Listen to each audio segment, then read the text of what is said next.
નીચે નથી ગયું, એની શાખાઓ નીચે આવે એવું એક પરમ વૃક્ષ. તુલસીદાસજીએ પણ સંસારને પણ વૃક્ષની સાથે સરખાવી કહ્યું છે કે સંસાર વિકટ નમામ, સંસાર એક વૃક્ષ છે. છંદાંસી યશ પરણાની યસ્તમ વેદ સ વેદ એમ કરીને 15મો અધ્યાય 15મા અધ્યાયમાં આવું બધું છે. તો એક વૃક્ષ એવું છે જેને શું નામ આપવું ખબર નથી, પણ એવું અશ્વત્થ જો વૃક્ષ છે એના મૂલ્ય અંદર આ એક એવું વૃક્ષ છે સાહેબ કે ગુરુત્વાકર્ષણની ऐसी तैसी કરીને ઉપર જાય.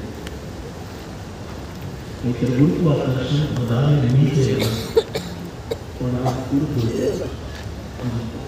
ચાર પાંચ વસ્તુ એવી જે ગુરુત્વાકર્ષણને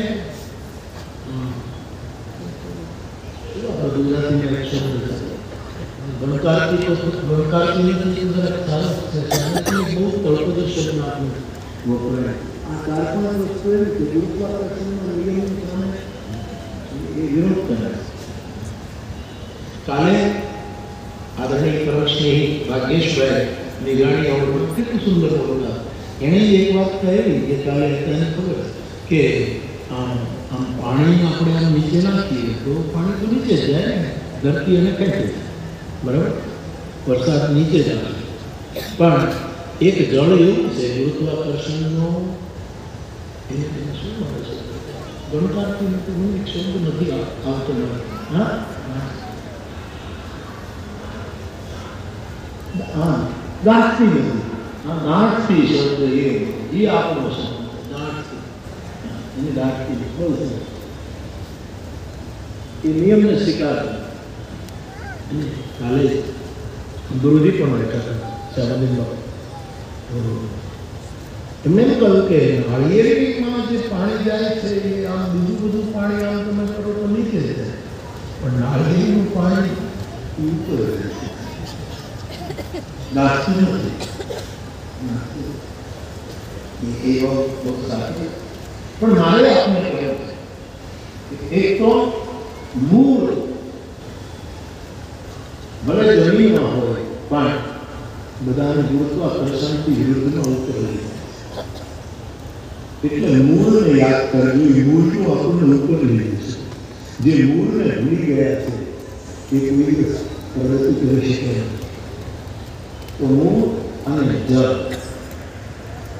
ત્રીજું પણ આપણને ઉપર લઈ જાય. કોઈ સાધુનો એક પળનો સંગ મને તમને અધોગતિ પામનાર આપણે આપણું ઉદ્ભવ કરે.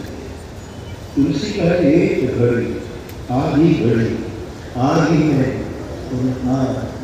તુલસી સંગ સાધુ કહે કોટી અને અગ્નિ નય સુખકારાય અસ્મિ ઉપનિષદની દ્રષ્ટિએ જોઈએ તો કોઈ પણ પ્રકાશને આપણે મીણબત્તીને આમ કરો તો પણ જ્યોતિ ઉપર એ ગાંઠથી નથી ગુરુત્વાકર્ષણ. ગમે તેવું તમે કરો પણ જો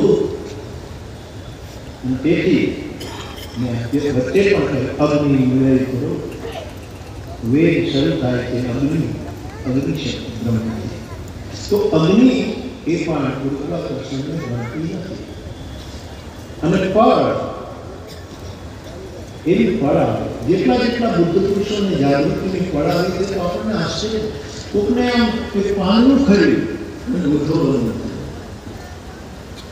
કોક પાણી ભરવા જતું હતું, પાણી ઘડો બહાર નીકળ્યો અને ઘડો ફૂટી ગયો તો કુવાનું આકાશ, ઉપરનું આકાશ, ઘડાનું આકાશ એ બધું સંયુક્ત થઈ ગયું અને એક ફળે ઉદ્ભવન કર્યું એને પ્રાપ્ત. પશુઓ કહે છે મને જબલપુરમાં કે કોઈ જગ્યાએ વૃક્ષ નીચે ગમે ત્યાં મારી ફળ પ્રાપ્તિ અને જ્યાં કર્યું. અમારે તો હજી એક વખત જબલપુરમાં અવશોના સ્મરણમાં કથા કરવી છે. એનું નામ છે કે એનું જન્મસ્થાન છે ત્યાં નજીક છે, ત્યાં બહુ વ્યવસ્થા નથી.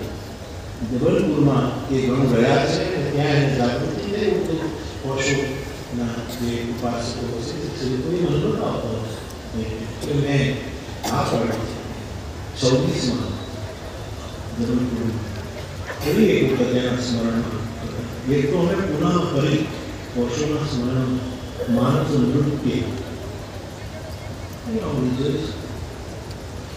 તો બુદ્ધ પુરુષોને જ્યારે એની પડતા જેને સમજાવટ કરે છે વિજ્ઞાન ચમત્કારની ધન ને ઘડી જબ હોઈ સત્સંગ તુલસી એ ઘડી ધન્ય છે તે મને તમને પર અને એક પાંચમું જે ઉદ્બોધનનું એક પ્રતીક છે યદ્યપિ એના મૂળ નીચે છે કમળ એ પણ ઉદ્બોધન જન્મસ્થાન પીચર છે રહેઠાણ જળ છે છતાં બધાને વાંચા વગર એટલું બધું તમે કરે આકાશની ઓર જાય છે અને સૂર્યની સાથે સંબંધ રહેલું કમળ વિના મૂળનું પીચર રહેવાસ પાણી અને છતાં એ એનું અનુસંધાન સૂર્ય એ સૂરજ નીકળે કમળ ખીલે સૂર્ય અસ્ત થાય કમળ એ કમળનું પણ ગાંઠાનું ઉદ્ભવ છે એ સુરેશ દલાલની એક બહુ સારી કવિતા સુરેશભાઈ અને કદાચ પુરુષોત્તમભાઈ પાસે